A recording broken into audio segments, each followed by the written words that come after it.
우리에게 주시는 하나님의 말씀은 역대상 4장입니다. 오늘도 이 말씀을 통해서 하나님께서 우리 모두에게 은혜 주시기를 원합니다. 간밤에 평안하셨습니까? 오늘 본문에서는 크게 두 지파의 자손에 대해서 이야기를 나누고 있습니다. 그 단락이 나눠질 때 파란 글씨로 써 있잖아요, 여러분. 4장 첫 번째 단락은 누구 자손이라고 나오나요? 유다의 자손. 그리고 11절 위에 보면 다른 족보라고 써 있는데요, 24절 위에는 또 뭐라고 나와 있나요?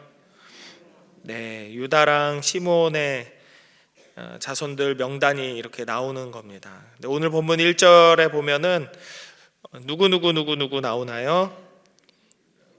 유다 아들들은 베레스, 헤스론, 갈미, 훌과 소발이라 이렇게 말하고 있습니다. 이 명단은 역대상 2장하고 이어주는 역할을 합니다. 2장에서 3장으로 넘어갈 때 3장이 갑자기 다윗 왕의 어떤 집안 이야기가 나오거든요. 개인사가 나옵니다. 그런데 2장 마지막 절 55절부터 4장 1절이 자연스럽게 이어져요. 왜냐하면 역대상 2장 한번 이렇게 보실래요? 역대상 2장 보면은 파란 글씨로 단락이 또 돼 있죠. 2장 3절 위에 뭐라고 나와 있나요? 유다의 자손. 18절에는 뭐라고 나왔나요? 헤스론의 자손. 25절 위에는 여라무엘의 자손. 42절 위에는 갈렙의 자손 이렇게 나와 있습니다. 자, 다시 한번 4장 1절을 보시죠. 유다의 아들들은 베레스와 헤스론과 갈미와 훌과 소발이라 이렇게 나오죠. 여러 정황을 봤을 때 학자들은 2장에서 등장한 갈렙의 자손의 그 갈렙이 오늘 본문 1절에 나온 갈미와 동일한 인물일 것이다 이렇게 이야기하고 있습니다. 아무튼 유다 지파의 자손들이 줄줄이 이어지고 있는 가운데 갑자기 등장하는 한 사람의 이름이 있습니다. 그 사람은 바로 야베스라는 사람입니다. 오늘 본문 9절과 10절에 야베스가 어쩌고 저쩌고, 야베스가 이러쿵저러쿵 하고 이렇게 말씀이 나오잖아요. 그런데 여기서 나오는 야베스는 누가 봐도 사람 이름입니다. 그렇죠? 야베스는 내가 수고롭게 낳았다, 그 엄마가 그렇게 이야기하기도 하고, 야베스가 이렇게 기도했다라고 말을 하니까 이거는 당연히 사람 이름일 겁니다. 그런데 역대상 2장 55절 한번 보시겠습니까? 역대상 2장 55절. 야베스에 살던 누가 이렇게 나오잖아요. 그러니까 여기서 나오는 야베스는 사람 이름일까요? 동네 이름일까요? 동네 이름이죠. 제가 서울에서 살다 왔다고 해서 제 이름을 이서울이라고 부르진 않잖아요. 그럼 이상한 거잖아요. 제 이름이 있어야 되는데. 근데 주석가들은 이렇게 생각해요. 이 사람이 누구의 아들인지 누구 자손인지도 안 나오고 있긴 하지만 2장 55절에서는 지명으로 나왔다가 4장 9절과 10절에서는 인명으로 나오는 것을 볼 때 아마도 이 사람은 베들레헴 인근에서 살았던 누군가가 아닐까, 그 인근에 살았던 누군가가 아닐까 이렇게 추측합니다. 그 잘 모르면 김서방 이렇게 얘기하잖아요. 도깨비들이 김서방이랑 씨름 많이 했던 것처럼 잘 모르면 김서방, 이서방 이렇게 잘 아는 김씨, 이씨, 박씨 3명 중에 한 명 부르듯이 그러지 않았을까 이렇게 추측해 봅니다. 야베스라는 사람의 어머니는 야베스를 낳고서 내가 이 아들을 수고롭게 낳았다, 이 아들 낳느라고 고생했다, 내가 너무 힘들었다라고 말을 합니다. 그래서 아들 이름을 야베스라고 지어줬다고 해요. 히브리어로 수고롭다, 고통스럽다, 근심이 있다라는 말의 단어는 야차부라고 합니다. 이 야차부라는 단어를 창세기 3장 16절에서 이렇게 말씀을 하고 있죠. 하나님께서 그 선악과를 따먹은 아담과 하와에게 저주를 내리실 때 하와에게 이렇게 이야기하시죠. 내가 수고하고 자식을 낳을 것이다 라고. 그때 그 수고가 아차부가 들어갑니다. 하나님께서 말씀하시는 그때 이 아차부는 그냥 단순히 좀 노력해서 조금 힘주면 애가 슝 하고 나오는 그런 느낌이 아니겠죠. 여러분들 다 자녀 낳아보셨잖아요. 안 낳았나요? 남자분들 빼놓고 여기는 다 낳아보셨을 텐데요. 저희 아내가 아기를 38에 낳았어요. 그런데 이제 그 산부인과에서 아기를 낳는데 거기는 수술을 잘 안 해줘요. 무조건 자연분만. 아기가 안 나오려고 하면 저보다 등치가 훨씬 좋은 이따만한 간호사들이 치약 짜듯이 배를 눌러가지고 애를 밀어서 뽑아냅니다. 2명이 위에 올라가가지고 이렇게 해가지고. 그래서 저희 아내한테 했던 말이 아직도 기억나요. 어머니 좀 더 힘주세요. 좀 더 힘주세요. 아이고 이렇게 하면 안 돼. 더 힘줘 더 힘줘. 자 이제 내가 아이고 이러다가 큰일 나겠네. 하늘이 노래졌다 싶으면 그때 나옵니다. 힘을 더 줘라 더 줘라 그렇게 얘기를 했대요. 그래서 그 얘기를 제가 들었던 기억이 나는데요. 아기 낳을 때 단순히 수고했다라는 말 정도로 표현이 안 되죠. 진짜 죽을 고생을 해가지고 애를 낳는 거죠. 그런데 다른 아들 낳을 때는 이런 이야기 안 했는데 이 사람을 낳을 때는 이런 이야기를 엄마가 했다는 거죠. 아무튼 이 사람은 고생해서 낳았다라는 의미로 이런 이름을 지어줬대요. 그런데 이 단어를 아차부를 그대로 써서 이름을 만들었다고 한다면 야베스의 이름은 야베스가 아니라 야세브나 야체브가 되어야 합니다. 비슷한 발음으로 하려면 제 이름을 이종세라고 안 하고 이송재라고 하거나 이세종이라고 부르거나 아무튼 이 자음의 순서가 그대로 아차부가 들어가야 되는데 치읓하고 비읍이 순서가 바뀐 거예요. 물론 치읓하고 시읒하고 같이 쓸 수 있는데요. 그러니까 이 사람의 이름이 고통이어야 한다면은 야세브나 야체부가 되어야 하는데 그런데 9절에서는 수고롭게 낳은 아들의 이름을 뭐라고 부르고 있나요? 야베스라고 부르고 있습니다. 그래서 엄밀히 따지자면 야베스의 이름은 실제로는 고통, 근심, 걱정하고는 거리가 있는 상관이 없는 이름이지만 발음상 이 야베스라는 이름을 부를 때마다 수고와 고통과 근심의 단어를 연상시키게 되는 것입니다. 그렇다면 이 사람은 대체 어떻게 자기 형제보다 귀중하고 존귀한 삶을 살 수 있었을까? 한번 고민해보지 않을 수가 없겠습니다. 어머니로부터 수고와 고통과 근심을 떠올리게 하는 그 이름을 받은 이 사람의 인생은 어떻게 하나님 앞에서 존귀한 삶으로 변할 수 있었을까요? 우리는 그 비밀을 야베스의 기도, 10절에 나오는 야베스의 기도에서 찾을 수 있을 것 같습니다. 야베스가 이 기도를 언제 했는지도 당연히 나오고 있지는 않습니다. 그러나 우리가 인간적인 상식으로 추측해 볼 때 아마도 자신의 이름을 생각해 보면서 내 이름은 무슨 뜻이에요? 내 이름이 가진 의미는 무엇일까요? 라고 그 이름의 의미를 알게 된 이후에 이 사람이 기도하지 않았을까?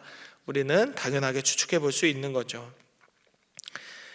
야베스는 자신의 이름에 수고와 고통과 근심을 연상시키는 요소가 있다는 것을 알고서 그 이름을 이겨낼 수 있도록 하나님께 기도했을 것입니다. 그의 기도 제목은 4가지로 분류할 수 있습니다. 10절의 말씀을 한번 보시면서 한번 들어보시죠. 야베스가 이스라엘 하나님께 아뢰어 이르되, 첫 번째입니다. 주께서 내게 복을 주시려거든 이렇게 말을 하죠. 이 부분을 개역 개정판에서는 복을 주시려거든 이라고 바꾸었지만 개역 한글판에서는 이렇게 표현되고 있습니다. 내게 복의 복을 더하사. 주께서 내게 복의 복을 더하사 라고 말씀합니다. 나에게 복을 주십시오 라고 간구하는 거죠. 야베스는 자신이 자신의 이름처럼 살지 않도록, 자신에게 주어진 운명 같은 상황에 끌려가지 않도록 오직 하나님의 은혜로 주어지는 복을 구하는 것입니다. 현실에 안주하지 않는 것이죠. 우리 집은 가난해. 나는 할 줄 아는 게 없어. 나에겐 장애가 있어. 나는 얼굴이 못생겼어. 내 주변은 다 이렇게 어렵고 힘든 사람들 투성이야. 우리 어머니는 아프고 우리 집은 어떻게 되어 있고 내 상황은 이래. 나는 아무것도 할 수 없어. 아무것도 내가 바꿀 수 있는 것은 없어. 나는 그저 이렇게 살다가 죽는 수밖에 없을 거야 라고 현실에 안주하고 좌절하는 사람들이 많이 있지요. 특히 요즘 청년들이 많이 그렇습니다. 아무리 노력해도 올라갈 수 없는 유리천장보다 더 암울한 상황 속에서 살고 있지요. 야베스의 삶도 아마도 그랬을 겁니다. 이 사람의 이름이 고통이었으니까요. 그러나 이 사람은 현실에 굴복하지 않았습니다. 하나님의 은혜로 내게 복에 복을 더하여 주옵소서, 내게 복을 주옵소서 기도하는 것입니다. 자, 두 번째 기도 제목입니다. 나의 지역을 넓히시고 라고 말씀합니다. 나의 지역을. 이것을 또 개역 한글판에서는 나의 지경을 넓혀달라라는 지경이라는 단어를 썼죠. 지경은 영토, 경계, 영역을 의미합니다. 야베스가 삶의 터전을 넓혀달라는 이 기도는 단순히 활동의 범위를 넓게 해달라고, 내가 좀 더 잘 살게 해달라고, 내가 부자 되게 해달라고 간구하는 것이 아니라 자신의 삶의 모든 곳에서 하나님의 은혜를 경험하고 하나님의 영광을 돌리는 그런 믿음의 삶을 살고 싶다라는 믿음의 고백이라 할 수 있겠습니다. 하나님의 사람이 살아가는 모든 삶은 이 사람이 어디에 있든지 하나님과 동행하는 믿음의 삶이기 때문이죠. 그래서 야베스의 기도는 단순히 세상적인 성공이 아니라 하나님과 함께하는 자신의 삶의 터전이 넓어지고 그 안에서 하나님 은혜 안에서 평안하고 안정된 삶을 살게 해달라는 그런 기도가 되겠습니다. 자, 세 번째 기도 제목입니다. 주의 손으로 나를 도우사. 주의 손으로 나를 도와주옵소서 이렇게 기도합니다. 야베스는 하나님의 도우심으로 지경이 넓어진다고 해도, 삶의 터전이 넓어진다고 해도, 내가 할 수 있는 삶의 반경이 넓어진다고 해도 결국 그것을 유지하고 그 안에서 살아갈 수 있는 힘을 얻을 수 있는 것은 오직 하나님으로부터이다 라는 사실을 알았던 것입니다. 그래서 그는 그 자신의 한계를 뛰어넘는 능력과 힘을 주실 유일한 하나님께 이 복을 간구하는 것입니다. 하나님, 나를 도와주옵소서. 도움을 구하고 있는 것이죠. 자신이 어디에 있든지 하나님께서 도우시고 무엇을 하든지 하나님께서 함께 하시기를 구하는 그런 기도라고 할 수 있겠습니다. 자, 마지막으로 네 번째입니다. 네 번째는 나로 환난을 벗어나 내게 근심이 없게 하옵소서. 환난을 벗어나서 근심이 없게 해달라. 이 말은 자기 이름대로 살지 않게 해달라는 근본적인 기도 제목이 되겠습니다. 야베스는 자신의 이름에 새겨진 고통과 근심과 수고로움의 굴레를 벗어나게 해달라고 기도합니다. 이것은 이 사람의 삶이 어떤 삶이었는지는 알 수 없고, 이 사람의 어머니가 이 사람을 낳느라고, 이 사람을 양육하느라고 어떻게 살았는지 우리는 알 수 없지만, 이 사람의 이름을 통해서 조심스럽게 추측해 볼 때 이 사람은 쉽지 않은 삶을 살고 있었을 것이고, 이 사람의 삶의 환경 또한 보통 사람이라면은 쉽게 좌절하고 절망스러웠을 그런 상황이지만, 그럼에도 불구하고 그는 하나님께 자신의 고통과 근심과 수고로움의 이 굴레를 벗어나게 해달라고 기도하는 것이죠. 계속적으로 하나님께 첫 번째, 두 번째, 세 번째 이렇게 하나님께 도우심을 구하고 있지만 결론적으로는 자신의 이름이 가진 이 삶의 한계를 하나님의 힘과 능력으로 이겨내게 해달라고 간구하는 것입니다. 야베스가 누구인지 정확하게 우리는 알 수 없지만 이 사람의 기도가 우리에게 알려주는 분명한 사실이 두 가지 있습니다. 그 첫 번째는 인간의 삶은 결코 운명이나 정해진 틀이 없다라는 것입니다.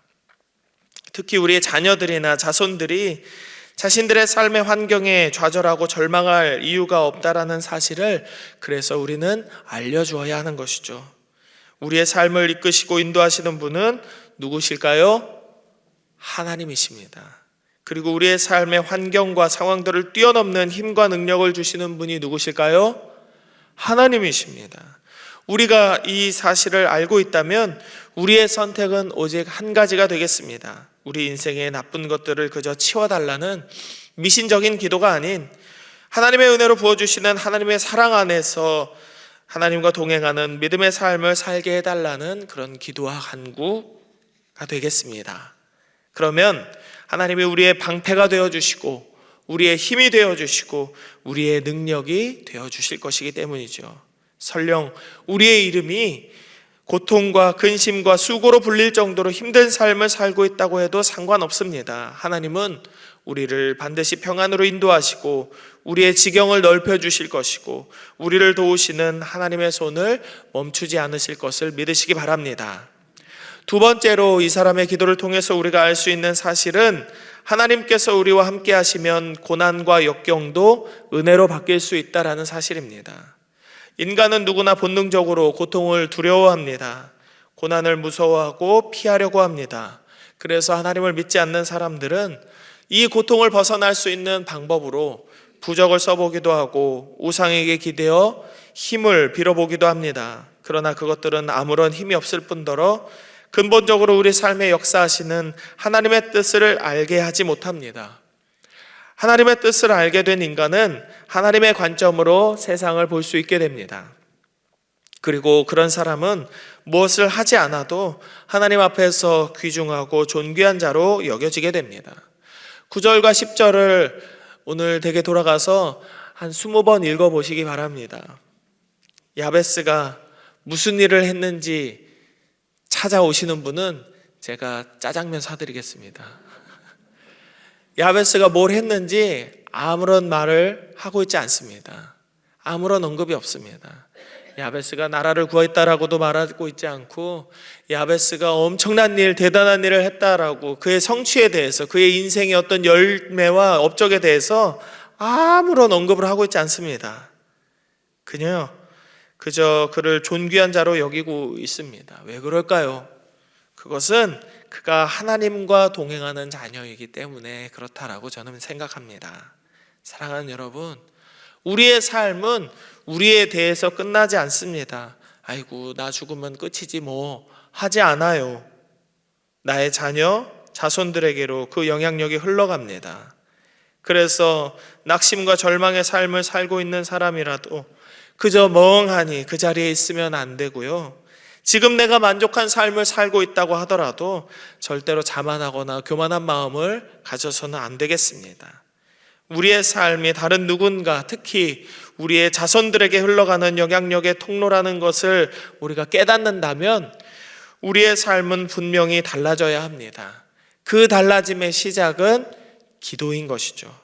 하나님께서 우리에게 복을 주시기를, 우리 삶의 자리가 지금의 자리를 뛰어넘을 수 있기를, 주의 손이 우리를 도우셔서 모든 환난과 근심을 벗어나서 하나님의 은혜 가운데에서 평안히 살기를 예수님의 이름으로 오늘 우리도 기도해야 하는 것이죠.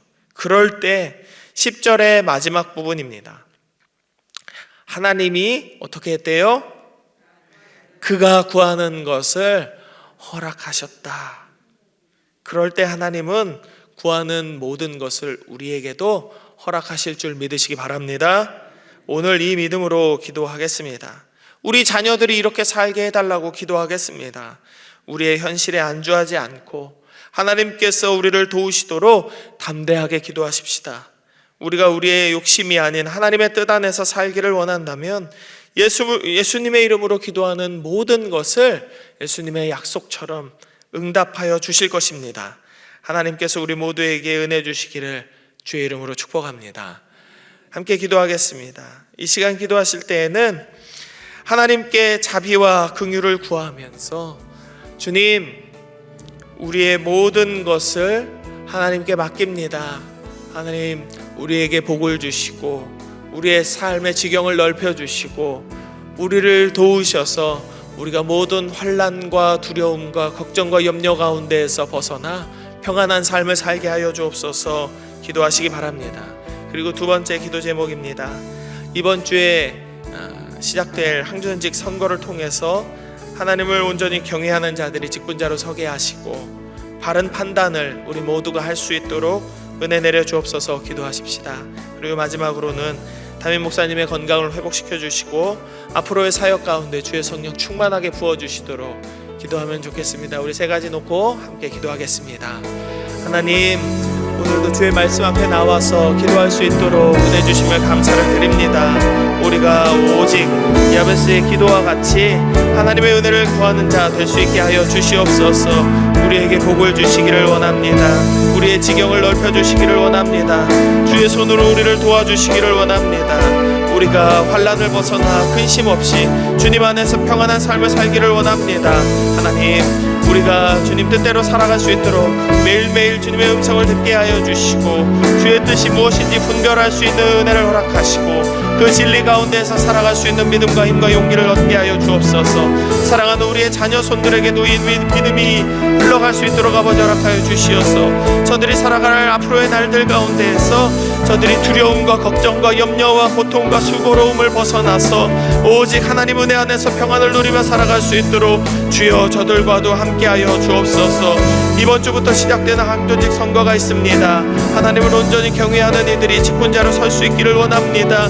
겸손하게 믿음으로 순종할 수 있게 하여 주시고 저들을 선별할 수 있는 하나님 바른 판단이 우리 모두에게 있기를 소원하오니 주여 한 표 한 표에 기도하는 마음이 담기게 하시고 하나님 은혜 안에서 이 교회를 세워나갈 하나님의 뜻대로 충성할 믿음의 직분자들이 온전히 세워지게 은혜 내려 주시옵소서. 담임 목사님의 건강을 회복시켜 주시고 앞으로의 사역 가운데 성령의 충만함을 부어주시기를 원합니다. 하나님께서 허락하신 비전과 소명이 온전하게 이루어질 수 있도록 힘과 능력 되어 주시옵소서. 오늘도 기도하는 우리 광양제일의 모든 기도 제목 가운데 하나님께서 함께하여 주시옵소서. 하나님, 오늘도 하나님 은혜 가운데 말씀으로 기도로 이 하루를 시작할 수 있도록 은혜 주심에 감사를 드립니다. 하나님, 우리 모두가 야베스와 같이 믿음으로 하나님 앞에 기도하는 자들 되게 하여 주옵소서. 사랑하는 우리의 자녀들과 우리의 자손들도 하나님 앞에서 이렇게 기도하는 삶을 살아갈 수 있도록 아버지 은혜를 내려 주시옵소서. 하나님, 우리에게 복을 주시고 우리의 지경을 넓혀 주시고 주의 손으로 우리를 도우셔서 우리로 환난을 벗어나 우리가 근심이 없게 하여 주옵소서. 그리고 우리가 구하는 모든 것을 하나님께서 허락하여 주옵소서. 이 믿음으로 날마다 기도하는 우리들 되게 하시고 특별히 우리의 자녀손들이 우리의 믿음보다 갑절의 믿음으로 하나님 앞에 나아가서 하나님 앞에 영광을 돌리며 살아가는 믿음의 아들 딸들 되게 하여 주시옵소서. 하나님, 우리 교회가 항전지 선거를 준비하고 있습니다. 하나님께서 예비하신 믿음의 직분자들이 온전하게 설 수 있게 하여 주시고 저들이 두려움이 있을지라도 염려가 있을지라도 담대하게 하나님 앞에서 겸손하게 순종할 수 있도록 하나님 그 마음을 허락하여 주시옵소서. 그 마음을 붙들어 주시옵소서. 저들을 선별하여서 투표할 우리 모두에게도 하나님께서 분별력을 허락하시고 지혜를 허락하여 주시고 주의 성령 충만하게 내려 주시어서 바른 판단을 할 수 있도록 하나님 인도하여 주시옵소서. 담임 목사님의 건강을 회복시켜 주시고 앞으로의 모든 사역 가운데 성령의 충만함이 허락되기를 원합니다. 모든 것 감사드리며 거룩하신 예수님 이름으로 기도드립니다. 아멘.